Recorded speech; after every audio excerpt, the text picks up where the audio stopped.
पैदा नहीं हुए थे। वह जमाना अरब समाज का वह दौर था जब हर तरफ अंधकार छाया हुआ था। उस दौर को अय्याम ए जाहिलियाह कहा जाता था, यानी अज्ञानता का दौर। अरब समाज में उस समय कोई कानून, नियम या नैतिकता नहीं थी। बेहयाई, गंदगी और अश्लीलता से पूरा समाज भरा हुआ था। उस समय औरतों के कोई अधिकार नहीं थे। उन पर विभिन्न प्रकार के अत्याचार किए जाते थे, यहाँ तक कि कई बार बेटियों को जिंदा दफन कर दिया जाता था। लोगों के दिलों में जरा भी प्रेम, दया या हमदर्दी नहीं थी। औरतों को मात्र भोग की वस्तु समझा जाता था। यहाँ तक कि बाजारों में पुरुष और महिलाओं को गुलाम और बांदी बनाकर बेचा जाता था। उस समय विभिन्न क्षेत्रों से मुसलमान खाने काबा का तवाफ करने के लिए मक्का आते थे, लेकिन खाने काबा के अंदर 360 मूर्तियां रखी हुई थीं, क्योंकि उस समय मक्का में मुसलमानों के साथ साथ ईसाई, यहूदी और विभिन्न कबीलों के लोग भी व्यापार के लिए स्थायी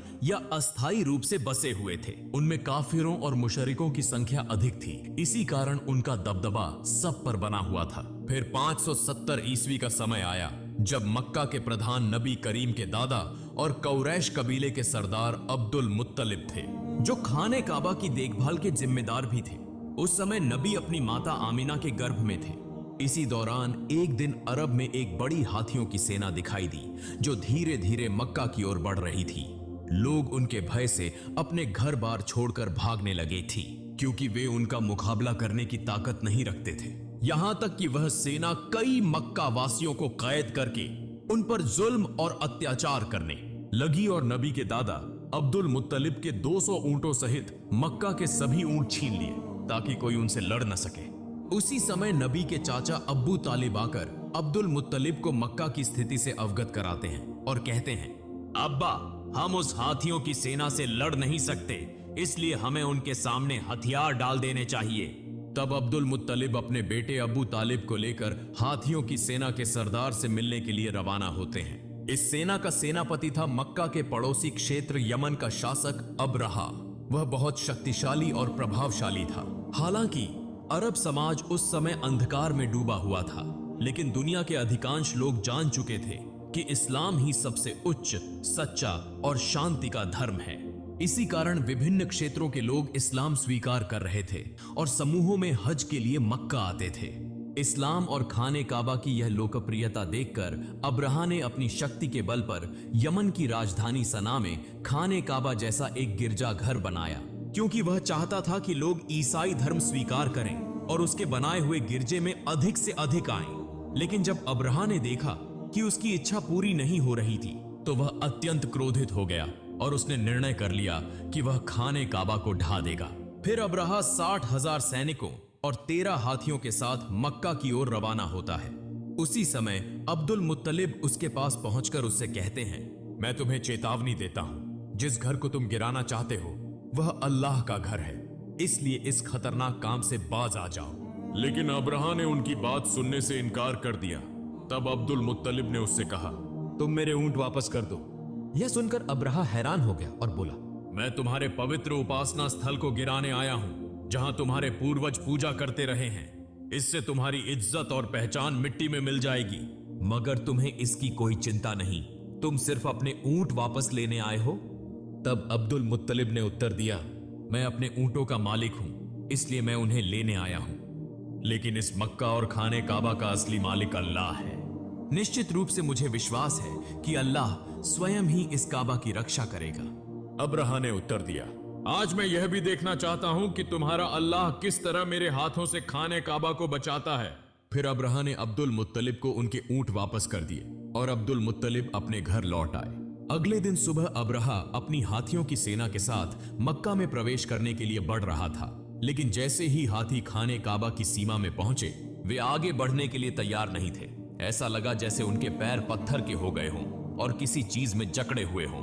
अब्रहा और उसके सैनिक चालाकी से जबरदस्ती हाथियों का रुख मोड़ देते हैं और उन्हें अच्छा अच्छा खाना खिलाते हैं। वे खाने की ये सभी चीजें खाने काबा के सामने फैला देते हैं ताकि हाथी लालच में आकर दोबारा खाने काबा की ओर बढ़ें। इधर अब्दुल मुत्तलिब बहुत अधिक चिंतित थे। दुखी मन से वे खाने काबा के पास आते हैं। खाने काबा के दरवाजे पर एक जंजीर थी। अब्दुल मुत्तलिब ने उस जंजीर को मजबूती से पकड़ लिया और अपना सिर दरवाजे पर रख दिया। फिर अल्लाह ताला से दुआ करने लगे, हे अल्लाह, यह घर तेरा है और इसकी रक्षा की जिम्मेदारी भी तेरी है। हम तो सिर्फ तेरे बंदे हैं, हमारे बस में कुछ भी नहीं। अब तू ही अपने घर की रक्षा कर। यह दुआ करते हुए उनकी आंखों से आंसू बहने लगे। तभी अचानक अब्दुल मुत्तलिब ने आकाश से एक आवाज सुनी। वे धीरे धीरे आगे बढ़े और जैसे ही उन्होंने नजर उठाई, उन्होंने देखा कि आकाश से सैकड़ों अबाबील पक्षी मक्का की ओर आ रहे हैं। अब्दुल मुत्तलिब आश्चर्य से पक्षियों को देख रहे थे और मन में सोच रहे थे, शायद यह अल्लाह की ओर से भेजी गई वह रहमत है जो आज खाने काबा को बचाने के लिए आई है, वरना इतने अधिक अबाबील पक्षी यहाँ क्यों आए हैं। हर अबाबील के पास 3-3 कंकड़ियां थीं। एक कंकड़ी उनकी चोंच में थी और 2 कंकड़ियां उनके पंजों में थीं। अब्दुल मुत्तलिब ने देखा कि सभी अबाबील पक्षियों ने खाने काबा के चारों ओर घेरा बना लिया है, यहां तक कि वे तवाफ कर रहे हैं। तब वे समझ गए कि आज दुनिया की कोई ताकत खाने काबा को नष्ट नहीं कर सकती। फिर सभी अबाबील पक्षी तेजी से अब्रहा की हाथियों की सेना और उसके सैनिकों पर टूट पड़े। अब्रहा के सैनिक पक्षियों को देखकर बेहद डर गए और वहां से भागने लगे। लेकिन तब तक सभी अबाबील पक्षी अपनी चोंच और पंजों में मौजूद कंकड़ियां अब्रहा की सेना और हाथियों पर बरसाने लगे, जैसे आकाश से पत्थरों की बारिश हो रही हो।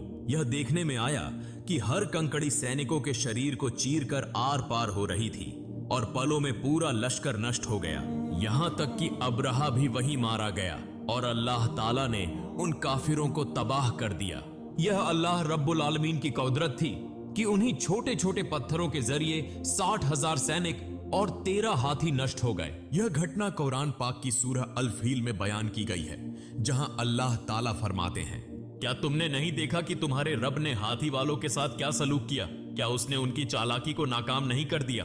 अल्लाह ताला ने उनके खिलाफ झुंड के झुंड अबाबील पक्षी भेजे, जिन्होंने हाथियों की सेना पर छोटे छोटे कंकरीले पत्थर बरसाए, जिसके परिणाम स्वरूप वह सेना कुचले हुए तिनके की तरह हो गई। इसी तरह उस दिन अल्लाह ताला ने खाने काबा की रक्षा की। इस घटना के लगभग 2 महीने बाद एक रात एक अद्भुत घटना घटी। मक्का के लोग अपनी अपनी व्यस्तताओं में लगे हुए थे। उसी रात नबी करीम के दादा अब्दुल मुत्तलिब खाने काबा की छत पर खड़े थे। अचानक उन्होंने आकाश पर एक चमकदार रोशनी देखी जो पूरे अरब, पूर्वी क्षेत्रों और पूरी दुनिया में फैल रही थी। यह दृश्य देखकर अब्दुल मुत्तलिब हैरान रह गए और तेजी से नीचे उतरे। जब वे खाने काबा के अंदर पहुंचे तो उन्होंने देखा कि वहां मौजूद 360 मूर्तियां, जो विभिन्न मूर्ति पूजकों ने रखी थीं, स्वतः गिरकर टूट रही थीं। वे खाने काबा से बाहर निकले तो उन्होंने यह दृश्य भी देखा कि कूफा और शाम के बीच पानी का प्रवाह शुरू हो चुका है, जबकि कई वर्षों से वहां पानी का नामो निशान तक नहीं था। उसी समय उनकी नजर अपने घर की ओर पड़ी। वे देखते हैं कि उनके घर से एक अजीब रोशनी निकल रही है, ऐसी रोशनी जो उन्होंने पहले कभी नहीं देखी थी। अब्दुल मुत्तलिब धीरे धीरे अपने घर की ओर बढ़ने लगे और जैसे ही वे दरवाजे के करीब पहुंचे, उन्होंने देखा कि अन्य बीबी आमिना की गोद में एक नूरानी बच्चा मौजूद है, जिसके शरीर से असाधारण रोशनी निकल रही है। यह दृश्य देखकर अब्दुल मुत्तलिब की आंखों से आंसू बहने लगे, क्योंकि इस अंधकारमय अरब समाज में चिराग बनकर आने वाले प्यारे नबी हजरत मोहम्मद दुनिया में तशरीफ ला चुके थे। अगले दिन अब्दुल मुत्तलिब ने अपने प्यारे नवासे की अकीकी की, ऊंट ज़बह किया और गरीबों व जरूरतमंदों को खाना खिलाया। इस मौके पर उनके बेटे अबू तालिबा भी उनकी मदद कर रहे थे। इसी दौरान नबी के चाचा अबू लहबा वहां पहुंचे, मगर जब उन्हें पता चला कि उन्हें गरीबों के साथ बैठकर खाना पड़ेगा तो वे दरवाजे से ही वापस लौट गए, क्योंकि अबू लहब बहुत घमंडी इंसान था। इधर हजरत आमिना के सीने में दूध नहीं था, इसलिए नबी करीम को दूध पिलाने के लिए एक आदाई को बुलाया गया। वह दाई दरअसल अबू लहब की पत्नी की बांदी थी। जब अबू लहब घर वापस आया तो उसकी पत्नी ने उससे गुस्से में झगड़ा किया कि तुमने मेरी बांदी को यह काम करने क्यों दिया, क्योंकि असल में भी अबू लहब की पत्नी भी बहुत घमंडी औरत थी। दूसरी ओर यहूदी विद्वान एक स्थान पर बैठकर आपस में चर्चा कर रहे थे।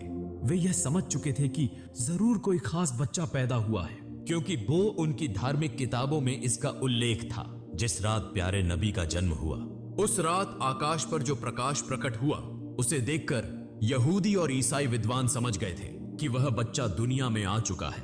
मगर ये यहूदी सबसे अधिक चिंतित थे, क्योंकि उनमें से किसी भी यहूदी के घर ऐसा बच्चा पैदा नहीं हुआ था। तो फिर वह बच्चा कौन हो सकता है? इसीलिए यहूदी सरदारों ने कई बच्चों को खरीदने की कोशिश की ताकि उस बच्चे को अपनी जाति में शामिल कर सकें। बल्कि उन्होंने कई धोखेबाज औरतों को पैसे देकर वो आदेश दिया कि वे किसी खास निशानी के माध्यम से उस नबी को खोजें। कुछ दिनों बाद बच्चों के नाम रखने का एक समारोह हो रहा था। वहां कई बच्चों के नामों की घोषणा की जा रही थी और सभी लोग खुशियां मना रहे थे। इसी सभा में अब्दुल मुत्तलिब भी आए, अपने प्यारे नवासे को गोद में लिया और उसका नाम रखने के लिए आगे बढ़े। अब्दुल मुत्तलिब पहले उस काले पत्थर पर हाथ रखते हैं, तभी खाने काबा के दरवाजे का कुंडा दरवाजे पर खुद ब खुद टकराने लगता है और नन्हे नबी के शरीर से नूर की किरणें निकलने लगती हैं। अब्दुल मुत्तलिब सबके सामने खड़े होकर बच्चे का नाम मोहम्मद रखने की घोषणा करते हैं। यह सुनकर वहां मौजूद विभिन्न कबीलों के लोग हैरान रह जाते हैं और कहने लगते हैं, यह कैसा नाम है? यह तो हमारे किसी देवी या देवता के नाम से नहीं मिलता। वास्तव में उन्होंने इससे पहले मोहम्मद नाम कभी नहीं सुना था, इसीलिए लोग आपस में इस नाम पर बहस करने लगे। तभी नबी के चाचा अबू तालिबा आगे आते हैं और कहते हैं, ए लोगो, चुप हो जाओ। यह बच्चा मोहम्मद के नाम से जाना जाएगा और तुम लोग इस नाम को कभी भी बदल नहीं सकते। यह कहकर उन्होंने सबको शांत करा दिया और सभी ने उनकी बात मान ली। फिर देखा गया कि अबू लहब अपनी कट पत्नी की बांदियों को वापस लेने आया था, जिसने नबी करीम को सबसे पहले दूध पिलाया था। अब नबी भूखे थे मगर उन्हें दूध नहीं मिल रहा था। यह देखकर अब्दुल मुत्तलिब सीधा अबू लहब के पास गए और उससे इसका कारण पूछा। अबू लहब कहने लगा, यह बांदी मेरी पत्नी ने मुझे तोहफे में दी थी, इसलिए इसकी मालकिन मेरी पत्नी है। यह सुनकर अब्दुल मुत्तलिब गुस्से में आ गए और कहा, तुम मोहम्मद के चाचा होकर भी ऐसी बात कर रहे हो, जबकि मैं तो मोहम्मद के लिए अपनी जान भी देने को तैयार हूँ, मगर अल्लाह ही सबसे बड़ा रक्षक है। इसीलिए नबी करीम ज्यादा दिनों तक दूध के बिना नहीं रहे। उस समय अरबों की परंपरा थी कि बच्चे के जन्म के बाद उसे दूध पिलाने और पालन पोषण के लिए देहाती औरतों को सौंप दिया जाता था, ताकि वह खुली हवा में पलकर मजबूत हो। इसका एक और लाभ यह था कि बच्चे को शुद्ध अरबी भाषा सिखाई जाती थी। उन बंजारिन महिलाओं को इस सेवा के बदले अच्छा इनाम भी दिया जाता था। हर साल रेगिस्तानी महिलाएं मक्का आती थीं ताकि बच्चों को गोद ले सके। इस साल भी कई महिलाएं अपने पतियों के साथ मक्का पहुंची थीं। उनमें एक जोड़ा ऐसा भी था जो रास्ते की भीषण गर्मी के कारण थक चुका था और उनका ऊंट भी कमजोर हो चुका था। मजबूरी में उन्होंने सबसे पहले अपना ऊंट सस्ते दामों में बेच दिया और फिर बच्चे की तलाश में निकल पड़े, क्योंकि वे देर से पहुंचे थे। इसलिए दूसरी महिलाएं पहले ही सभी बच्चों को ले चुकी थीं। यह देखकर उनका दिल उदास हो गया। इसी दौरान जब कसाई उनके बेचे हुए ऊंट को ज़िबह करने लगा तो अचानक ऊंट खड़ा हो गया, भागने लगा और सीधा नबी करीम के घर में प्रवेश कर गया। यह देखकर वह महिला भी ऊंट के पीछे पीछे दौड़ती हुई नबी के घर पहुंच गई। नबी करीम की माता हजरत आमिना उस महिला को थका हुआ और भूखा देखकर उसे अपने घर में भोजन के लिए ले जाती है और अपने बच्चे को पालने में लिटा देने के लिए कहती है। जब वह महिला अपने बच्चे को पालने में रखने लगती है तो अचानक वह नन्हे मोहम्मद को देखती है, जिनके शरीर से नूर की किरणें चमक रही थीं।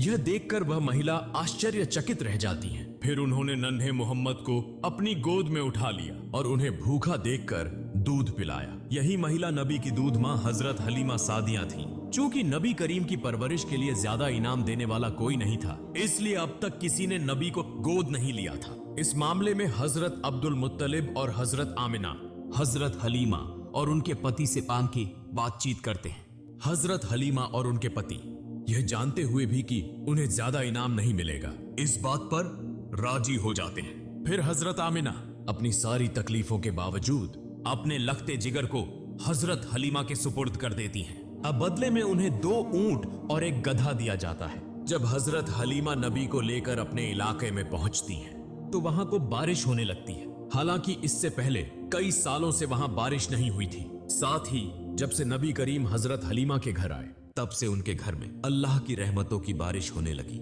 यूं 2 साल का अरसा गुजर गया। जब मुआहिदे की मुद्दत पूरी हो गई तो हजरत हलीमा और उनके पति नबी करीम को वापस उनकी मां हजरत आमिना के पास ले आते हैं। जैसे ही नबी आते हैं तो खाना ए काबा नूर से जगमगा उठता है। दूसरी तरफ हजरत आमिना अपने बेटे को देखकर खुशी से रो पड़ती हैं। लेकिन इसी वक्त अकाबा के आसपास एक महामारी फैल चुकी थी। साथ ही हजरत अब्दुल मुत्तलिब को खबर मिलती है कि बन यहूदी अब भी नबी को तलाश करने की कोशिश कर रहे हैं। किसी भी खतरे से बचाने के लिए हजरत अब्दुल मुत्तलिब दोबारा नबी को हजरत हलीमा के पास भेज देते हैं। फिर और 2 साल गुजर जाते हैं। अचानक एक दिन हजरत हलीमा सख्त बीमार हो जाती हैं। वहां के हकीम और जादूगर उन्हें ठीक करने की कोशिश करते हैं, लेकिन कोई फायदा नहीं होता। यह देखकर नबी जादूगरों को वहां से हटा देते हैं। जैसे ही नबी हजरत हलीमा का हाथ पकड़ते हैं, वह अचानक पूरी तरह से सेहतमंद हो जाती है। यह देखकर जादूगर हैरान हो जाते हैं और तुरंत वहां से चले जाते हैं। और लेकिन वे समझ चुके थे कि यही वह खास बच्चा है, इसीलिए उन्होंने यह खबर यहूदियों को दे दी। यह सुनकर नबी को पकड़ने के लिए दुश्मनों ने हजरत हलीमा के घर पर हमले शुरू कर दिए। हजरत हलीमा और उनके पति ने नबी को बचा लिया, मगर वे आने वाले खतरों को भांप चुके थे। इसीलिए हजरत हलीमा के पति नबी को लेकर मक्का के एक पहाड़ की तरफ रवाना हो गए। मगर इस बार जब नबी को ले जाया जाने लगा तो हजरत हलीमा रो पड़ी। जब हजरत अब्दुल मुत्तलिब को यह खबर मिली तो वे नबी के पास पहुंचे और फिर नबी के साथ एक गुफा में तकरीबन 1 साल गुजार दिया। जब नबी वहां मौजूद थे तो घी से पूरा रेगिस्तान जिंदगी से भरपूर हो गया था। फिर एक दिन हजरत आमिना इस गुफा से नबी को लेकर मदीना आती हैं ताकि अपने रिश्तेदारों से मुलाकात करें और नबी के बीवी वालिद हजरत अब्दुल्लाह की कब्र की जियारत करें। दरअसल नबी करीम की पैदाइश से 2 महीने पहले हजरत अब्दुल्लाह तिजारत के सिलसिले में मदीना आए थे, जहां वह बीमार हो गए और इंतकाल कर गए। इसीलिए मदीना में ही उन्हें दफन किया गया था। हजरत आमिना यहीं बैठकर नबी को उनके वालिद के बारे में बताती हैं और कुछ वक्त नबी के साथ गुजारती हैं। लेकिन सिर्फ 2 महीने बाद हजरत आमिना अचानक बीमार हो जाती हैं और इसी बीमारी की हालत में मदीना से वापसी के दौरान रास्ते में ही हजरत आमिना का भी इंतकाल हो जाता है। चूंकि केवल 6 साल की उम्र में ही पैगंबर मोहम्मद अनाथ हो गए। लेकिन इसी दौरान जब यहूदियों ने पैगंबर पर हमला करने की कोशिश की तो पैगंबर मोहम्मद के चाचा हजरत अबू तालिब ने उन्हें रोक दिया। इसके बाद हजरत अबू तालिब पैगंबर को लेकर मक्का वापस आए और उन्हें उनके दादा हजरत अब्दुल मुत्तलिब के सुपुर्द कर दिया। पैगंबर मोहम्मद और हजरत अब्दुल मुत्तलिब हमेशा साथ रहते थे, यहां तक कि काबा की देखभाल, हज के लिए आने वाले जायरीनों की सेवा में पैगंबर अपने दादा की मदद किया करते थे। लेकिन एक दिन जब हजरत अब्दुल मुत्तलिब तवाफ़े काबा कर रहे थे तो वह अचानक बीमार हो गए। इसी मौके का फायदा उठाते हुए पैगंबर के अहंकारी चाचा अब्बू लहब कुरैश का सरदार बनना चाहते थे। लेकिन जल्द ही हजरत अब्दुल मुत्तलिब पैगंबर को हजरत अब्बू तालिब के हवाले कर देते हैं। कुछ दिनों बाद हजरत अब्दुल मुत्तलिब का इंतकाल हो जाता है। चूंकि केवल 8 साल की उम्र में पैगंबर मोहम्मद बिल्कुल अकेले हो जाते हैं। इसके बाद पैगंबर अपने चाचा हजरत अबू तालिब के साथ मक्का में रहने लगते हैं। वहां पैगंबर को बकरियां चराने सहित विभिन्न काम करते थे। लेकिन एक दिन पैगंबर देखते हैं कि उनके अहंकारी चाचा अबू लहब सुवैबा नाम की एक बांदी को किसी दूसरे के हाथों बेच रहे हैं। सुवैबा का पति अबू लहब से बार बार विनती करता है कि वह उसे न बेचें क्योंकि वह बीमार थी। अबू लहब जवाब में कहते हैं, अगर तुम मेरे पैसे वापस कर दो तो मैं उसे नहीं बेचूंगा। तभी पास खड़े पैगंबर कहते हैं, चाचा आप उन सुवैबा को आजाद कर दें, मैं खुद आपकी रकम वापस कर दूंगा। पैगंबर मोहम्मद की इस महान दरिया दिली की वजह से सुवैबा को आजाद कर दिया जाता है। दरअसल सुवैबा वही महिला थी जिन्होंने सबसे पहले पैगंबर मोहम्मद को दूध पिलाया था। फिर एक और दिन पैगंबर मोहम्मद देखते हैं कि एक व्यक्ति अपनी बेटी को जिंदा दफनाने के लिए ले जा रहा है। इस दौरान उसकी पत्नी अपने पति के पैरों को पकड़कर रो रही थी और उससे विनती कर रही थी कि वह ऐसा न करे। पैगंबर मोहम्मद उस नन्ही बच्ची को गोद में लेकर उस व्यक्ति के पास आते हैं और उसे समझाते हैं कि बेटी माता पिता के लिए रहमत होती है। पैगंबर की बातें सुनकर उस व्यक्ति का दिल मोहब्बत और रहमत से भर जाता है और वह अपनी बेटी को खुद अपनी गोद में उठा लेता है। इस तरह समय बीतता गया और पैगंबर की उम्र 12 साल हो गई। इधर उनके चाचा अब्बू तालिब चूंकि एक व्यापारी थे तो अरब की परंपरा के अनुसार वह हर साल शाम सीरिया की यात्रा किया करते थे। इस बार पैगंबर ने जिद की कि वह भी सादिक अपने चाचा के साथ शाम जाना चाहते हैं। चूंकि यात्रा की शुरुआत हुई, रास्ते में वे बुसरा नामक एक जगह पर रुके जहां एक चर्च में एक यहूदी धर्मगुरु रहता था। उसने पैगंबर और उनके चाचा अब्बू तालिब सहित पूरे काफिले को खाने की दावत दी। जब उसने नन्हे मोहम्मद को देखा तो वह तुरंत समझ गया कि यही आखिरी और सबसे महान पैगंबर हैं। यह वही बात थी जो उनकी धार्मिक किताबों में लिखी थी, जो उन्होंने अपनी आध्यात्मिक दृष्टि से महसूस की थी। फिर उसने हजरत अबू तालिब से कहा, मोहम्मद तुम्हारी पनाह में है, इसलिए तुम्हें और ज्यादा सतर्क रहने की जरूरत है। और यह भी कहा कि तुम्हें मोहम्मद को लेकर शाम नहीं जाना चाहिए।